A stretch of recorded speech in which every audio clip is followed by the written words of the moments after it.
Welcome back to We Need to Talk. I'm Darcy Sterling. Relationships, as you may have noticed, are complicated works in progress.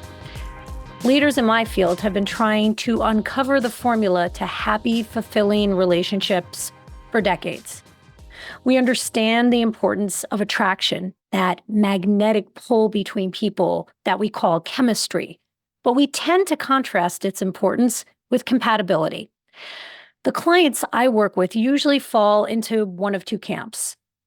They either view chemistry as a magic ingredient that has to be present for the relationship to have any chance whatsoever, or they bypass the people they feel the most chemistry with, hoping that compatibility will prove to be a more sustainable fuel source. Today, I'm diving into the debate about which is more important, chemistry or compatibility. Can a relationship still be successful if you've only got one without the other? We're going to cover it all. So what exactly is chemistry? Chemistry typically refers to the emotional and physical connection between individuals that creates a sense of attraction and excitement. It feels like an instinctive bond, and it can feel that way with two strangers. It's like you understand each other without needing to explain everything in enormous detail. It feels like there's a natural attunement between you and the other person. You get each other. Some people report feeling like they're able to finish one another's sentences. It's a very, very strong sense that, oh, we're in sync.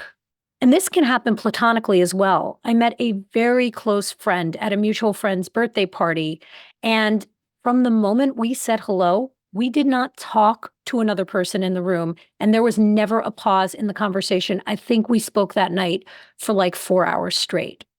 And in preparation for this episode, I actually reached out to her and I asked her what it was like for her, which was a little weird for me because I don't know that we ever had actually discussed that I felt instant chemistry with her, and she is just a good friend and always has been, but I did it anyway. And here's what she said. The word that comes to mind the most is magnetism. It's like something enlivens energetically, and I totally felt that with you. I mean, I do whenever we're together. There's like an enlivening kind of energy, a magnetism, a brightening, a sharpening of even intellect or energy or awareness or whatever it is. It's just like turning up the dial or adjusting the picture to make it like sharp and vibrant. You know, there's like an attraction to that. Also, you being such a good listener too, there was like a sense of really being heard and listening and that kind of like back and forth. Now, I can tell you, it can work in the exact opposite direction. I don't know if you've ever met someone and like immediately upon meeting them, it's like for no logical reason whatsoever, you just find yourself completely turned off by them and randomly disliking them. Maybe they even like stir up in you strong feelings of like, ooh, anger, or that definitely happens to people. That is chemistry in the opposite direction. Now, whereas chemistry is that spark that can ignite the beginning of a relationship, compatibility refers more to similarities between partners that are thought to result in a much easier match, one that's prone to less conflict, less friction, because people are thought to be compatible. And I'm going to get into what makes people more compatible in a minute, but first I want to acknowledge that I have a little beef with compatibility, and here's why.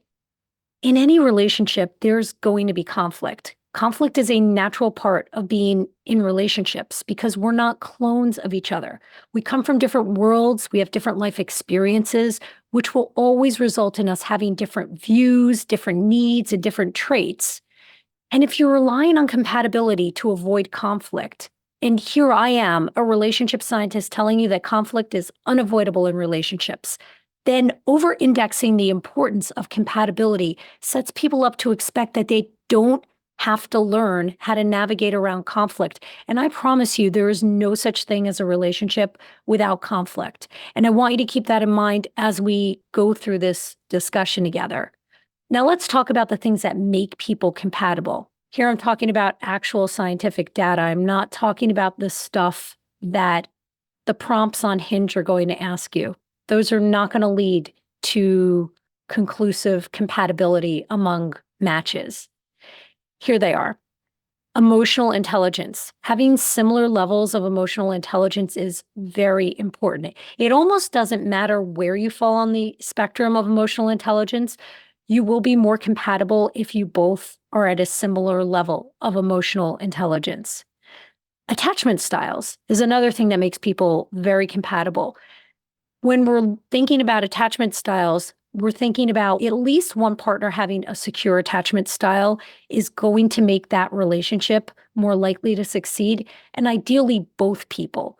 So with attachment styles, there are two different categories. You've got the secure attachment style, which is the ideal way to come out of childhood, and you've got the insecure attachment styles, which include the avoidant attachment style, the anxious attachment style, and the disorganized attachment style. We're not looking for partners with the same insecure attachment style. That is not going to result in a happy, compatible relationship. In fact, you're going to butt up against each other. So again, with attachment styles, we're looking for at least one partner to have a secure attachment style, and ideally both, but one is much better than none, and not the same insecure attachment styles. Relationship skills. I cannot over-index this enough. Relationship skills are so important to be at the same level, similar to emotional intelligence, but higher here is going to be better. Just like I would say higher is going to be better with emotional intelligence as well. But the most important thing is that you have similar levels of relationship skills.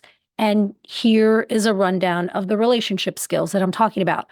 So, conflict resolution, very important. Knowing how to navigate serious conversations, knowing how to navigate disagreements, knowing how to resolve conflict, knowing how not to escalate conflict, all of that falls into the bucket of conflict resolution.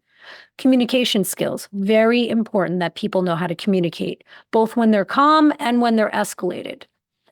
Knowledge of partner.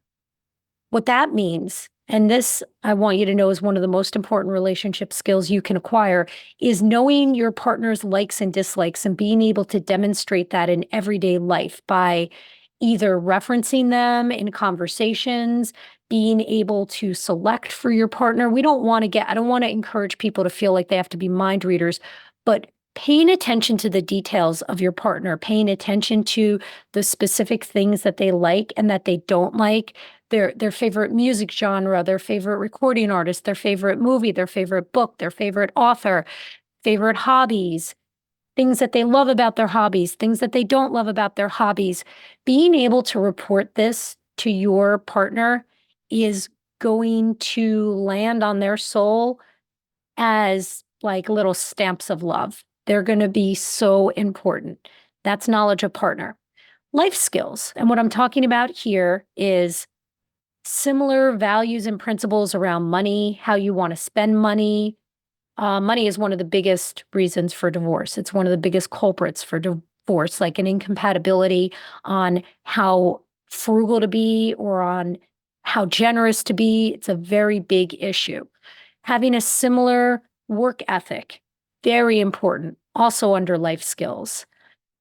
Having similar levels of honesty, integrity, following through with things. These also are under life skills, and they're so important. And having similar time management skills, or having made peace with your partner's deficits in their time management skills. But life skills are really important. Self-awareness. So two partners who come together and know themselves well enough to be able to guide one another around things that they like or dislike, that's very important.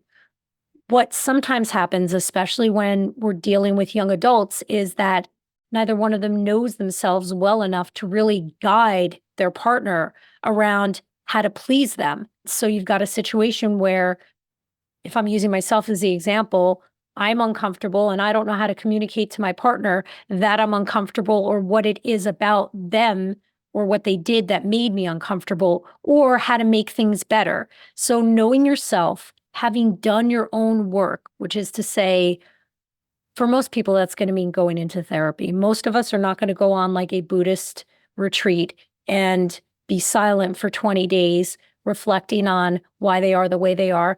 So we schedule an appointment with a therapist. They ask us questions that we don't know answers to. And in figuring out those answers, that's how we get to know ourselves. And that is so important in relationships, that we be able to guide one another around things we like and dislike. So that's self-awareness.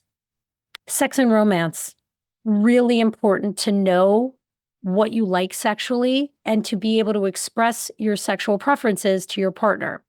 The quantity, the amount of sex you want, the type of sex you want, the quality of sex that you're looking for, preferences in seduction, preferences in dating, ways that you express love. These things all fall under the umbrella of sex and romance. And stress management. Commitment to your own personal growth, coping mechanisms for moments when you are under stress, having daily behaviors and coping mechanisms that you can use to de-stress on a regular basis. So both partners having those at similar levels, very important. Even as I'm talking about this, I'm sure you can imagine that if one person has been doing their own work and they're in a relationship with somebody who is less self-aware, doesn't have coping mechanisms, doesn't know themselves well enough to be able to guide you around their likes and dislikes, around their weaknesses and strengths. I'm sure you can imagine just how tricky that can become in a relationship. We rely on each other as guideposts. So these are real important things that we want in common. And here, we're going to move out of relationship skills into shared values. So the dating apps emphasize shared interests. Your interests are going to change over time. They're not going to be the same. I don't care if you like screwing around at the gym right now. If that is something that you do for reasons other than because you truly love physical activity, that will fizzle out over time. And if you're in a relationship with somebody who also loves going to the gym, but for them, it taps into the principle of being physically active and really needing physical activity as a regular part of their lifestyle, you guys are going to grow separately. And there's an element of that that's going to happen organically anyway.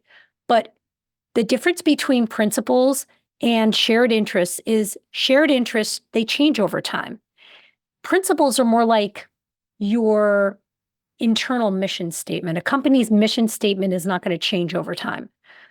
My company's mission statement is to deliver the highest end counseling services, tools, and relationship skills that we can. How we do that over time changes. The way we do it today is much different than how we did it 10 years ago. We're really tapped into technology today in the way that we do that. So the core values of what we do as a company have not changed in almost 30 years. The ways in which we deliver those core values do change. Think of shared interests as the ways in which you do the things that are your principles, and they don't change over time. So here are some examples of values and principles: humor, playfulness, fun, adventure, generosity, fairness, discipline, order, truth, doing the right thing, honesty and integrity, curiosity, appreciation of beauty. Those are all core values. Now, most of my clients, when they come to me, they do not know what their values and principles are. So I send them to a website, which I'll link in the show notes for you, which measures your strengths. This is the VIA Survey of Character Strengths. It's about a 30-minute long quiz. And at the end of it, you're going to get a readout of your top strengths. Your top strengths are your core values and principles. Those are going to be the things that you're going to want to understand about yourself. And anytime I ask, which is every client, I ask every client to take this quiz for me. Anytime I ask them to take it, I always ask, were there any surprises? And the answer is no. They wouldn't have necessarily been able to articulate to me what their strengths were or what their values and principles are. But after seeing the printout of what they are, they're like, oh no, it makes perfect sense. So definitely take that quiz, which again, I'll link to in the show notes below, and then you'll know what your core values are. Last three things that play into compatibility: social values, the lens through which you see the world in terms of your responsibilities versus other people's responsibilities. These are really important. You want to find somebody who has similar social values to you. I will tell you, that is probably the hottest topic, particularly in recent years, among the clients that I work with when they're talking about conflict at home, relationship stress, especially during an election year. We spend hours talking about differences in social values. So it's really important to know what your social values are and to know the extent to which you can tolerate differences in social values in a partner of yours. Similar religions, that's also a part of compatibility, as is political party, which there's a reason why I separated out social values from political party, because political party does not necessarily any longer correlate to personal values. It's more like having a favorite sports team, because values on the political spectrum have changed enormously in the last decade. The parties don't look like what they purport to be anymore, one more than the other, but there you go. Now you know my social values. So those are the things that make people compatible, not whether you both love pickleball. That is not going to give you staying power long term. So clients often ask, how important is compatibility in sustaining a long-term relationship? To which I'll say, if you have really good relationship skills, you can make most relationships work, even if you lack compatibility. It can absolutely bridge the gap where there's incompatibility. In the absence of relationship skills, you need compatibility. But compatibility alone is going to become threadbare over time, especially if you're hoping for a conflict-free relationship, because there is no such thing. So I can't say this enough. Compatibility, it's nice to have. Relationship skills is must have. So I took the liberty of crowdsourcing questions on social media on this topic, and I'm so glad I did, because some of the questions that I got back really touch on myths about chemistry and compatibility. So here they come. Can strong chemistry compensate for a lack of compatibility? No. Most of us have had that experience where there's just like an electrical current between us and someone else. Think of a car or an engine like it's a great fuel injector, like it gets things going, but it's not sustainable. So no, chemistry, sadly, cannot bridge the gap where there's no compatibility. It won't. And it certainly will not bridge the gap where there's no relationship skills. Next question. How do you approach differences in compatibility, like differences in values, interests, or communication styles in relationships? Compromise, compromise, compromise. Relationships are the Olympics of compromise. And there are going to be differences in compatibility, even if you guys objectively on paper are completely compatible. I promise you, I certainly hope that you'll have original thoughts, original desires, original feelings, original goals. And to the extent that your partner doesn't mirror those exactly, that is technically an incompatibility.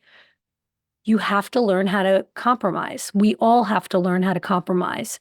It's all a matter of looking at your partner and maybe even outright asking them, how important is this to you? 0 to 10. Ask yourself the same question. Whoever's number is higher, that's the person that gets accommodated. That's generally how I guide people to do that. You're always going to have to compromise. You're never going to have a relationship that doesn't require that. Next question. Can individuals change over time in a way that increases their chemistry and compatibility? Yes, by developing relationship skills. Because what happens when you have relationship skills is that your natural curiosity, which is also a value and a strength, your natural curiosity is going to be increased. It's going to be peaked. It's going to be dialed up when you have relationship skills because we're taught in relationship skills training that we have to have an open mind. We have to approach our partners with a beginner mind, even if we think we know how they're going to answer their questions. And by the way, there's few things that are more annoying than a partner filling in the blanks. That very thing at the beginning that is hot as hell when a new person is like reading your mind and finishing your sentences, that gets so fucking annoying over time. And there will come a day where you will turn to your partner and be like, can you let me finish my sentence? Because you will be changing over time. And the answer that they have in their back pocket for you, that's from 20 years ago, 5 years ago, 6 months ago. So you're going to change over time. And that is why it's so important for each of us to give our partners an opportunity to actually finish their thoughts, complete their sentences, and for us to approach them with a beginner's mind the way a stranger would. It's part of the magic of meeting strangers. It's wonderful to meet somebody who doesn't know us like the back of their hand or doesn't think that they know us like the back of their hand. It's really, really important to approach our partners over time with an open mind, which allows for them, gives them the space to update us on how they're growing and changing so that we can become acquainted with their new thoughts, their new desires, their new belief systems. Super important. And what happens when we approach our partners with a clean slate and an open mind, a beginner's mind, a stranger's mind, is that we give them the space to actually reconnect with us in a different way. We give them the ability to develop and update our opinions of them and their opinions of the world. It is so imperative to give our partners space to change, to grow, because when we do that, they become more attracted to us. Nothing is more exciting than having someone listen to you with an open mind and an open heart. And they're really curious and they're really wanting to understand what we're talking about. That's an aphrodisiac. That is the stuff that creates long-term sustainable relationships. So when you have relationship skills, you know how to approach your partner in ways that are going to reignite all of those things at the beginning of the relationship that made you fall in love with your partner, that made your partner fall in love with you. That is how that happens. So yes, chemistry and compatibility can all increase over time. But generally speaking, you don't get change without changing. So without having a huge pattern interrupt, like either committing to developing relationship skills or having a life-altering event, your compatibility and your chemistry is very unlikely to change over time. You will hear me say again and again and again that relationship skills are the most important skills you can ever learn. Developing them will enhance every aspect of your life, and lacking in them or having poor relationship skills will also impact every part of your life. And with that, my friend, I'll sign off. We Need to Talk with Dr. Darcy Sterling is a Sterling Standard production. This episode was produced by me with editorial support from Vicky Vergolina. Editing and sound engineering by Bart Miguel. Our theme music is by Trending Music. Special thanks to Amanda Christiani, Preston Smith, and Stephanie Sterling. If you found this episode helpful, share it with a friend. We'll be back on Tuesday with another episode packed with the relationship and dating hacks you won't get anywhere else. Bye.